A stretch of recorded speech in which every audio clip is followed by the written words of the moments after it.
Hello Americans channel. This video is made by free videos from Storyblocks, and these images and video we use just for explanation and it's free use also. Wife disappears hours after giving birth, then husband's instinct tells him to check her closet. Ethan hurried down the corridor toward room 314, bouquet in hand. He could still see her tired smile and hear their baby's first tiny cry. Antiseptic clung to the air, but despite it, his joy soared. He was coming home to his family and going to celebrate with them. The door sat ajar. Inside a rumpled bed, a dark monitor, and an unused IV greeted him. The bassinet was empty too. No soft breaths of a newborn. Only the curtain swaying gently in the still, stale room. Maybe a checkup?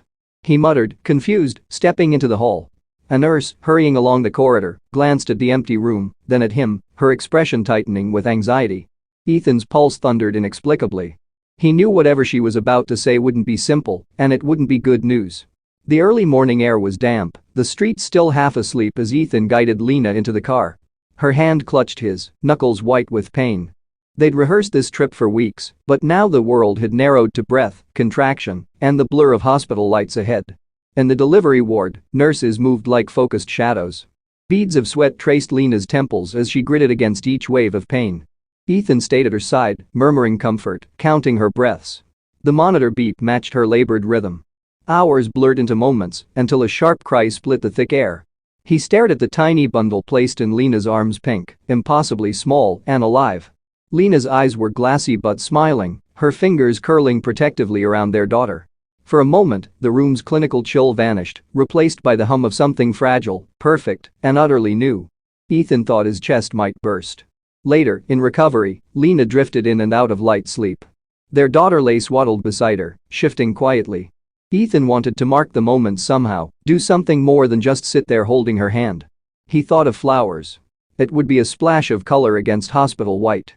"I'll be right back," he whispered. The florist across the street wrapped white lilies and pale pink roses in soft tissue. Ethan imagined Lena's sleepy smile when she saw them. He took his time crossing back, stopping to grab a coffee from the vending nook, savoring the strange, buoyant calm after hours of raw intensity. Room 314's door stood ajar when he returned. He nudged it open, bouquet first. The bed was empty, sheets creased, still holding Lena's form. The bassinet was empty. A half-full cup of water perched on the table beside her unopened card. The curtain swayed slightly in the still air. His first thought was a routine checkup. He scanned for the chart, for a blanket, anything. Nothing. Heart pounding, he stepped into the hallway, bouquet crumpling in his grip. The nurse came so swiftly that he was startled. "Excuse me, my wife, Lena, she's not in her room." The nurse's gaze shifted toward the open doorway, then back to him, anxiety etched in every line of her face. "We can't find the patient. We were just about to call you," she said carefully. For a moment, Ethan just stared, the words struggling to take shape in his mind, refusing to assemble into something that could be true. Ethan's voice rose. How could she just walk out? She was exhausted, barely able to stand. And with a newborn? His anger burned, but beneath it boiled something darker. Fear. Every passing second felt like lost ground. "You should have been watching her," he snapped. A few petals of the bouquet fell near his feet. A nurse shook her head, guilt clouding her features. She didn't say anything. One moment she was in bed. The next she was gone. Ethan felt heat crawling up his neck. She is tired, vulnerable, and not strong enough to care for herself, let alone their baby. Where was she going? He reached for his phone, dialing her number. The ringtone buzzed faintly from inside the room. Her mobile sat on the side table, screen dark. She'd left it behind. That wasn't Lena, not the woman he'd kissed an hour ago. This was someone. Unbalanced. Someone running without a plan. Postpartum depression? The thought came unbidden, absurd in its suddenness. There had been no warning, no shadows in her smile. Yet, how else to explain this? He pictured her drifting down corridors, clutching their daughter. Coils of panic tightened around him. Was the baby cold? Hungry? Was she safe? The doctor approached, voice low. "We checked. She didn't speak to anyone. CCTV shows her slipping out through the west exit, baby in her arms. No staff noticed." The words pierced through him like glass. A hidden escape. Like she'd been planning. Or desperately reacting in the moment. Ethan's mind spun. Outside. Alone. Lena, bleeding, shaky on her legs. A fragile newborn pressed against her chest. Cars. Strangers. The unpredictability of a city morning. Fear gnawed at him. What if she collapsed? What if she handed the baby over to someone? What if they were already far away? He gripped the doctor's arm. Call the police. Now. The word missing hung between them like a curse. Nurses scattered, one already on the phone. Ethan's heart thudded in his ears. 15 minutes, maybe 20, that's all it would take to vanish completely. Time was ebbing away. Somewhere out there, Lena was moving steadily farther from him, from safety, from sense. Ethan felt the space between each second stretch like a fracture. With every breath, he imagined the things that could go wrong. He had no plan or warning, and now, there was no room for mistakes either. Ethan sat in the cramped waiting room that the police had taken over. The bouquet lay discarded somewhere along the way. 2 officers faced him, notebooks ready. Start from the beginning, one said. His jaw clenched. They should be out there, finding her, not prying into every second of the morning from him. I already told you, he shouted. She was in bed. I went for flowers. 10 minutes, maybe 15. When I came back, nothing. The younger officer's pen scratched the paper deliberately, unhurried. Outside, a radio crackled, and Ethan thought of precious minutes slipping away. Any arguments? Tense moments before the birth? The other officer asked. Ethan stared. She just gave me our daughter. Do you think that's when people argue with each other? His voice was sharper than he meant. But each question felt like an accusation. It seemed to him like they were building a case, not mounting a rescue. A uniformed constable entered, holding Lena's phone. We went through recent activity, he said, passing it to the detective. The screen glowed with unfamiliar numbers, threads of unanswered calls, and short urgent texts from the same source. Ethan leaned forward, unease creeping up his spine. Who is that? There was no contact name or photo. Just words. We need to meet. I must see her, the baby, today. Time's running out. Please? Ethan swallowed hard. I don't know this number. I've never seen it before. His mind searched for family, friends, anyone who could end sentences that way. But his mind drew a blank. You're sure? The detective pressed. Positive, Ethan said. The officer made a note, not meeting his eyes. Then we need to consider maybe she left willingly to meet this person. The suggestion sliced clean through him. Willingly? Lena, hours after childbirth, limping down hospital corridors? It made no sense. 1 hour ago, he'd been telling himself their child had his nose in her eyes. He'd been planning the first photo they'd send his family. Now it was all police jargon, evidence bags, unanswered calls. He thought of the vacant bassinet, the stillness in that room. A different kind of silence clung to him now. Run the number. Ethan's voice was raw. Find out who it is. But the detective's calm was infuriating. We're on it. These things take time. Time? That word again. Heavy, choking, slipping through his hands. If Lena were with someone, why not tell him? Why vanish without a trace? He imagined her outside, phone gone cold on the bedside table, baby pressed against her chest. Walking to meet a stranger. Or worse, someone she knew, but he didn't. His mind twisted through names and faces. Every blank space felt like a trap waiting to be sprung. The detective pushed back his chair. We'll circulate her photo in the number. Stay close. Ethan stood too, hands gripping the table. No, I'm coming with you. Because sitting here with unanswered questions was worse than running the streets, it was worse than imagining each possible ending. As they stepped outside, the hospital's automatic doors hissed open. Morning light spilled in, too bright and clean for the hollow weight in his chest. Somewhere, in the endless unwatched corners of the city, Lena was moving farther away, and every question the police asked only seemed to spur on his worst fears. The detective mentioned a home search just in case she went there. Irrational as it sounded, Ethan seized on the idea. Maybe she'd walked in, curled up on their bed. Maybe this was a mess the morning would wipe clean. He clung to that picture all the way home. Their street looked painfully unchanged, sunlight dappling the driveway. He fumbled the key twice before the lock turned. Lena?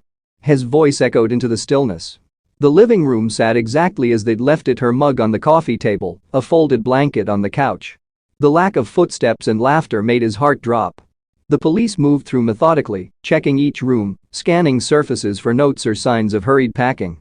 Ethan hovered uselessly, glancing toward the hallway, half expecting her silhouette to appear at the bedroom door. Nothing here, one officer murmured to another. The words were calm and chillingly final. When they left, the house felt even emptier, the tick of the clock mocking him. Ethan closed the door behind them and stood there, staring into the void. If she's not here. Where is she? An ache spread through his chest. He didn't know whether to sit, scream, or start running. Instead, his feet carried him to their bedroom. He opened her closet, the place she reflexively stored all her stuff, even the mundane. The familiar scent of lavender fabric softener and faint traces of her perfume drifted out. Dresses lined the rack, the colors and textures of years spent together. He reached out, letting the fabric brush against his fingers, as if touching her. Like a dog on a scent, he kept looking for something, anything that would explain things. On the floor, half hidden, sat her old shoebox of mementos, movie stubs, ticket passes, and scrapbooks of photographs. It had been years since he'd seen it.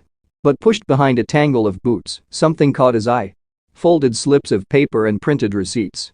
He sat on the carpet, pulling them into the light. They were mostly parking tickets and restaurant bills, dated from the last month, some from just a week ago. He didn't recognize these places. They were from lunchtime hours and bore evening timestamps, all from when he'd been at work. His pulse quickened. Why did she keep them? Why hide them here? The questions bore deeper with each receipt. A restaurant. A mid-city car park. Each detail pulled a thread loose. These were proof of repeated meetings with someone quiet enough to go unnoticed until now. His throat tightened. He could see her there, leaning in toward somebody, smiling. Someone who wasn't him. The thought slipped in before he could stop it. Is the baby even mine? It left a bitter taste in his mouth. He clenched the receipts in his fist, furious at himself. Lena had been laughing with him yesterday. She had given him their beautiful daughter.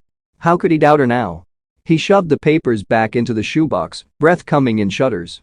This seemed to have a beginning in events, way before the hospital, and everything that tore his life apart.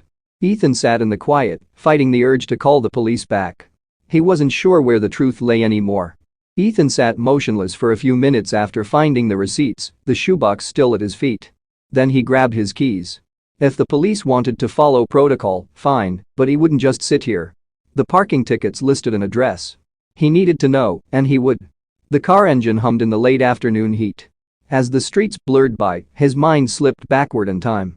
5 years ago, it had been a different job, a smaller apartment, and fewer responsibilities. And then Lena. She'd appeared in the office like sunlight that warmed his heart. He'd been buried in invoices in the accounts department, aware of the laughter drifting in from advertising. Lena had been the quiet center of that energy. She was quick to smile, quicker to listen. Everyone loved her calm manner, her ability to connect without even trying. They met properly over a printer jam. She'd laughed at his muttered curses, taken the machine apart in seconds, and handed him his documents like it was nothing. Her hands smelled faintly of lavender lotion. He remembered thinking absurdly, irreversibly, that's her. I'll marry her. Over coffee a week later, she told him she had no family. Her voice was steady, but the shadows behind her eyes didn't match the small smile. An accident, she explained, cars, fire, final goodbyes swallowed by sirens. She'd taken care of herself ever since. And he had never alluded to the subject since. What mattered was her. They built a quiet life together. There had never been any dramatic fights or hidden resentments, at least not that he ever noticed. Lena was always steady, approachable, and warm his home hearth. She remembered family birthdays, left notes in his lunch bag, and made Sunday mornings feel like they'd stolen a piece of heaven. So how and why would she meet another man in secret? The thought burned. Was he blind? Had all those small kindnesses been a cover for something else? He gripped the steering wheel tighter as the area from the parking ticket loomed closer on his navigation display. Tracking the restaurant from the bills was no difficult task. The restaurant was small, with copper lights and dark wooden tables visible through the windows. He parked across the street, the ticketed garage looming behind him, and stared for a long moment before stepping out. The receipt's date and the time were etched into his mind. Inside, a man in his 50s greeted him warmly. First time here? Ethan shook his head, pulling up Lena's photo on his phone. Have you seen her? She's my wife. You might have seen her around. Relief flickered when the man's face lit with recognition. Oh yes, the manager said, smiling. Lovely lady. Always polite, always had time for a chat. She usually came alone, late afternoons. Would sit by the window with tea and a pastry. Ethan's chest eased slightly. Alone meant no stranger, no romantic betrayal. She'd stopped by after leaving the old age home across the street, the man added casually. Ethan's thoughts faltered. Old age home? He turned to glance out the window, following the man's pointing finger to a squat brick building with barred gates and a weathered sign. It didn't make sense. Lena had told him, or so he'd understood, that she had no family. She'd sworn everything was gone, wiped away in that crash. Do you know who she visited? Ethan asked, trying to keep his voice even, though his throat felt tight. The manager leaned closer, lowering his voice almost conspiratorially. I am not really sure. She never mentioned the person, and I didn't want to pry. But you could tell she cared about them a lot. Ethan felt the words like blunt force against the side of his skull. Ethan's pulse quickened. She looked upset, you mean? The manager nodded slowly, thinking. Yes, perhaps. She never said why. I didn't want to pry, she struck me as private. But it was clear they mattered to her. She'd always visit them before coming here. The uncertainty in his voice gnawed Ethan. As far as Ethan knew, Lena had no family, none alive, at least. So who was this person? Why the secrecy? What kind of hold did they have over her? His mind began weaving dangerous possibilities: debt, blackmail, threats. It could be something that could have driven her away. Or taken her. He tried to think rationally, but darker possibilities kept flooding in. If this person wasn't family, why did she visit them so faithfully? And why couldn't she trust Ethan with the truth? The betrayal stung, but beneath it all, another feeling surged, sharper and colder. He was afraid. Fear surged for Lena and for their baby. If she'd hidden this from him, what else was buried in her past? And if this mysterious connection had anything to do with today's disappearance, then they both could be in danger, maybe even right now. He felt the answers slipping further away. Ethan stood outside the restaurant, staring across the street at the squat brick building. One decision remained: to turn back and tell the police, or walk into whatever truth lay ahead. His hands tightened in his jacket pockets. He wasn't going home without answers. Not this time. His phone buzzed. The caller ID instantly picked it up as the police. They had probably noticed his absence or found something new. He let it ring for a second, collecting his thoughts, and then picked up. He asked, infusing his voice with all the authority he could muster, well? The officer answered, nothing yet, just called to tell you, we'll keep you posted, and not to do anything hasty. A bit late for that, Ethan thought as he cut the call. He spent a little more time making up his mind, but he knew what he had to do. Tucking the phone away, he stepped off the curb. Each stride across the street felt heavier, as if the air itself resisted him. The metal gates to the old age home were open, and a receptionist was visible behind a broad front desk. There would be no turning back. Inside, the air carried a faint smell of antiseptic and faded flowers. The receptionist looked up with polite confusion as he approached. Ethan pulled his phone from his pocket and brought up Lena's photo. Please. This is my wife. She's missing and she has our newborn, just hours old. His voice cracked, pleading past pride. I think she's been visiting someone here. Could you tell me who? I know you have confidentiality rules, but I'm begging you as a husband, as a father, please. Every muscle in his body tensed while he waited for her reply. The woman's brow furrowed. I'm not supposed to, she hesitated, glancing toward the hallway. There's been a lot of emotion today. Mr. Carrington. She was visiting him. Ethan blinked. Carrington? That name meant nothing. Before marriage, Lena's surname had been Dawson. The mismatch jarred, scattering his thoughts in a million new directions. She said he was her father, the receptionist added gently. The words didn't fit into Ethan's mind. He shook his head. That's impossible. Dawson, not Carrington. No family alive, she'd told him that herself. The receptionist studied his stunned face, then sighed softly. Maybe you'd better come with me. Ethan followed her down a quiet corridor lined with closed doors. The air grew heavier, the silence interrupted only by the soft rattle of a distant cart. His pulse thrummed in his ears. She stopped at a door near the end. She's inside, the woman murmured. Ethan stepped in and froze. Lena sat in a chair, their tiny daughter bundled in her arms. Tears streamed unchecked down her face. On the bed beside her lay an elderly man, eyes closed, skin pale. A stillness in the room signaled the finality of death. For a moment, relief flooded him. She was safe, so was their girl. He crossed to her, wrapping an arm around her shoulders. She sobbed harder, her grip on the infant tightening. I'm so sorry, she whispered. He's no more. Her voice broke on the last word. Ethan eased the baby into his arms, holding her close, while Lena covered her face with trembling hands. He looked at the man on the bed, Carrington, and tried to reconcile him with the woman he loved. Questions spun in jagged circles inside his head. When Lena's breathing finally steadied, she lifted her gaze to meet his. I should have told you, she began. But I didn't know how. The words carried years of weight, years she had kept locked away. Ethan stayed silent, giving her the space to unravel the knot. My mom died when I was a baby, Lena said. Dad raised me until he was arrested. I was 8. Her face tightened. I would rather not name the crime. I ended up in foster care. When I turned 18, I changed my name. I didn't want his shadow continuously dogging me. Her eyes dropped to the floor. I was ashamed of him. And he kept writing me letters from prison, but I never answered. 2 months ago, he called. He'd served his time. He found me. I met him. Well, because I was curious, I suppose. He was blood after all. Her voice wavered. He told me he had cancer. Not much time left. I couldn't just walk away and not do anything. I brought him here. I didn't tell you because. She faltered. Because I thought it might change how you saw me. And we were so happy about our pregnancy. I didn't want to ruin it. Ethan swallowed hard. Lena. You thought I wouldn't understand? She met his gaze helplessly. I'd lived with the shame for so long, I forgot how to share it. And now her shoulders trembled. He died today, but he saw his granddaughter. That mattered to him. She wiped at her face, finally looking lighter through her grief. He wanted to meet her so badly. They called me this morning to tell me he had taken a turn for the worse, and I just did not have the heart to deny him. Every minute counted.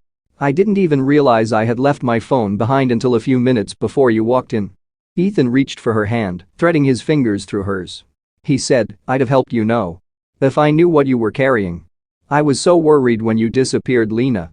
I've spent the day racking my brain thinking what I had done for you to run out on me like that.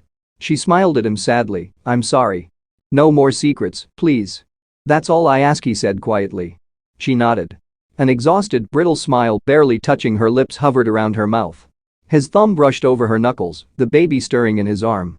They sat like that for a long moment, father, mother, and child, beside the man who had shaped and haunted her life in equal measure. Ethan still had 100 questions, but one answer was clear enough. She hadn't run from him, and she wasn't going to. For now, that was the only thing that mattered. As they stepped out of the old age home, the weight of grief still pressing on their shoulders, Ethan tightened his hand around Lena's. The city moved indifferently around them, but he knew their promise mattered most. No more lies, no more shadows. Only truth, love, and beginning again together.